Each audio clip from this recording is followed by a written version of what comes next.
mga mi, so TikTok affiliate ka din ba kagaya ko? Nag-a-upload ka din ng videos with Yellow Basket at nagla-live selling ka din with Yellow Basket. So ito yung 10 violations na kailangan mong iwasan during upload and live selling. Na malaman mo to ha, kasi yung iba kasing affiliates, ginagawa nila to during upload and live selling, hindi nila alam na bawal. So, ang iba, unfortunately, na permanently suspend yung account nila. As in, hindi na nila nalalagyan ng Yellow Basket. Yung mga videos, nawala na talaga sila ng Yellow Basket. Or hindi na talaga magagamit yung account as an affiliate. So, sayang naman yung inipon mong followers na 1,000, di ba? Ang hirap din mag-ipon ng followers. So, I would suggest, panoorin mo lahat to, 1 to 10, quick tutorial lang naman to, tsaka it will save you from a lot of stress. Okay? So, keep on watching. Unahin na natin yung mga mabibigat na violation ni TikTok. Oo, unahin na natin. Number 1 is bawal ang bata sa live. Okay. Bawal din po ang bata sa video upload. Okay? So, pag-usapan muna natin yung sa live selling. So, ibig sabihin, during live selling, huwag niyong papakita yung mga anak niyo, yung mga papangkin niyo maliliit. Kasi bawal na bawal po yan kay TikTok. So, huwag niyo silang isasama sa live. Or kahit sa likod, naglakad lang sila, ay nako, na-detect po ni TikTok yan. Okay, kapag may biglang batang lumusot during live selling, si AI po na-detect yan. So, iwasan po mahagip sila ng camera. Okay, bawal po ang bata sa live. When it comes to video upload naman, may mga magtatanong sa akin dito sa comment, sasabihin nila, bakit yung iba nakakapag-upload na bata yung ginagamit nila pang promote ng item? Yes, meron pong mga nakakalusot. Pero hindi po lahat. Pag na-detect po ni TikTok na may bata sa live, is mababiolation kayo. Kasi ako, may anak din ako. Mga sis, na violation ako sa video. So, sa video po talaga at saka sa live, bawal po ang bata, ha? So, kung as much as possible, wag nyo nang isama yung mga kids sa pag-promote ng item. O, even sa videos, ha? Okay, so that's number 1. So, number 2 naman mga sismar. Ito, mabigat din to. Bawal ang counterfeit items or yung mga fake items. Okay? So, sa TikTok po, may mga nakakalusot na fake items. Kunyari, yung mga Nike na yan, yung mga Chanel, mga ganyan. Alam niyo naman pag fake, pag sobrang mura, wag niyo nang ipo-promote. Okay? May nakakalusot pa talaga mga seller na nagtitinda ng mga fake item sa TikTok. Wag niyo po ipo-promote. Okay? Bawal na bawal po yan. Ah, ang violation po dito, mabigat din. Permanent suspension din. Okay? So, pag alam yung fake naman yung item, wag niyo nang gawa ng video. Mga sis, okay? Wag na, wag na. XXX. Number 3, do not show popular brands. Sabi ko nga, bawal ang fake item. Bawal din yung mga logo ng mga popular brands. Kunyari, nagla-live selling kayo. Tapos, meron kayong Nike shoes sa likod. May mga boxes kayo ng mga Nike shoes kasi mahilig kayo sa mga shoes na Nike. Huwag nyo pong ipapakita sa live selling. Alam po ni TikTok na detect po ni AI, kahit yung mga brand logo na yan, magugulat na lang kayo, may violation kayo. Okay? Kahit yung mga bag nyo na, kunyari mga Coach bag, ano pa ba, basta yung anything na branded, okay? Huwag nyong papakita. Yung papakita nyo po sa live is yung mismong item lang. Okay? So, ganun din po sa videos ha. Bawal po ang mga logo ng brands or anything na hindi related dun sa okay, dun sa pinapakita niyong pino-promote. Okay, number 4, wag niyo pong iko-cover yung mga brand names nung item na pino-promote niyo. Okay? So, kung hindi naman siya counterfeit or kung yun talaga yung item na yun, wag niyong i-hide. Okay? Like for example, ito, na violation po kasi ako dyan. Ang nangyari kasi, nagha-hand flexing po ako ng this is Lucille po, Lucille Sleepers. So, ang nangyari, nahawakan ko siya na ganyan. Ayan. So, ito po kasi yung brand niya eh.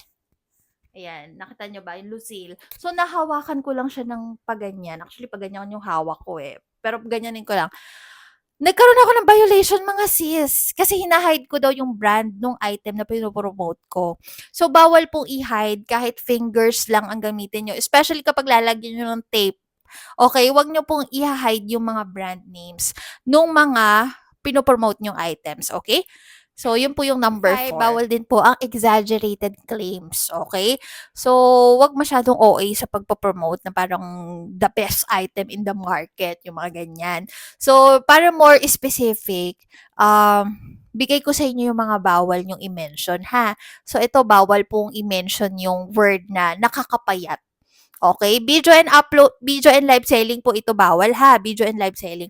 So, bawal nyo pong sabihin yung mga nakakapayat, okay? Number 1 product, ayan mga exaggerated claim yan, nakakagamot ng specific na sakit. Okay, kunyari ito po nakakagamot sa eczema, ganyan. So, may violation po yan. Instant whitening in 7 days. Ayan, bawal yan mga sis.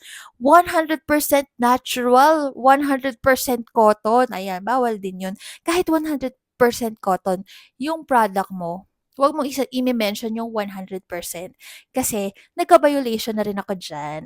Okay. So, sinishare ko lang para hindi na mangyari sa inyo yung nangyari sa akin. Huwag nyo sasabihin yung mga 100%. Okay? Syempre, ito, bawal na bawal to. Miracle drug. Ay, OA naman yung miracle drug. Pero, syempre, needless to say, bawal yan. Miracle drug, miracle cream, ganyan.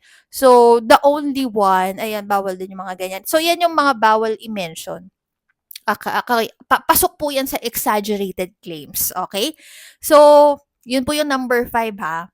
Number 6 naman po, ito, binigyan ko siya ng sarili niyang number kasi very important po. Ang dami pong nagkaka-violation dito sa number 6 eh.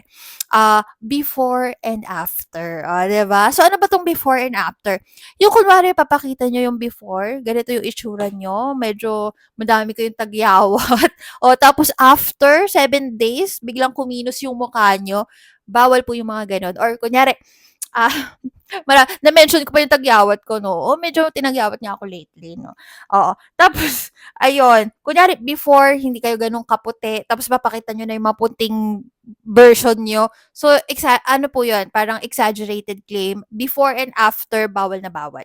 Okay. Number 7, syempre, yung copyright music. Okay. During live selling, wala kayong magpatugtog ng kahit ano.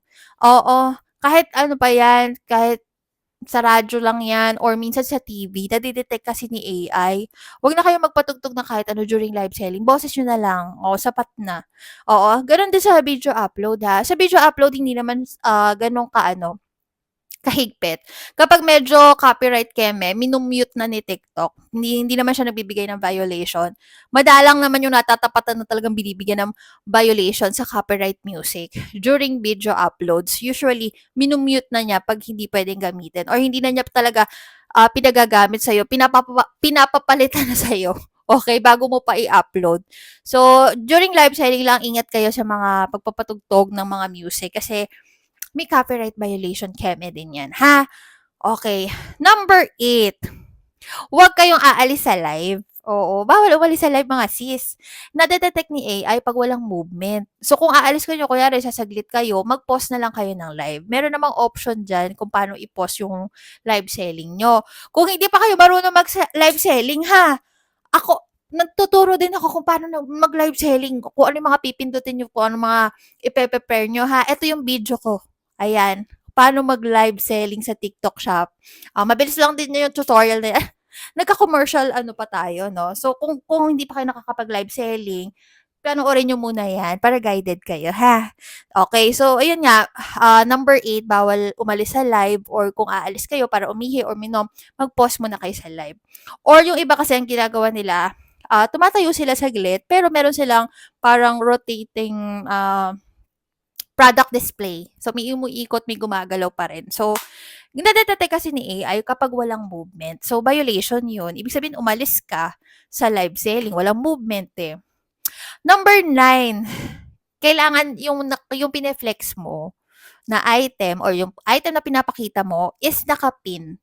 Okay, so ipipin mo yan, sis Mars. Kung hindi ka marunong mag-pin, ako, sabi ko nga, panoorin mo yung tutorial ko kung paano mag-live selling, ha? Tuturuan kita. Okay? So, number 10. Okay. Ito pa yung mga words na bawal i-mention sa live. Okay? So, number 10, pinagsama-sama ko na sila. Maliban doon sa mga exaggerated claims, meron pang ibang words na bawal i-mention sa live. Okay? Siyempre, bawal i-mention yung mga brand names. Okay, so sabi ko nga sa inyo bawal ipakita yung brand names ng ibang item na hindi naman iyon yung pino-promote mo pero yun yung pinapakita mo so bawal yun.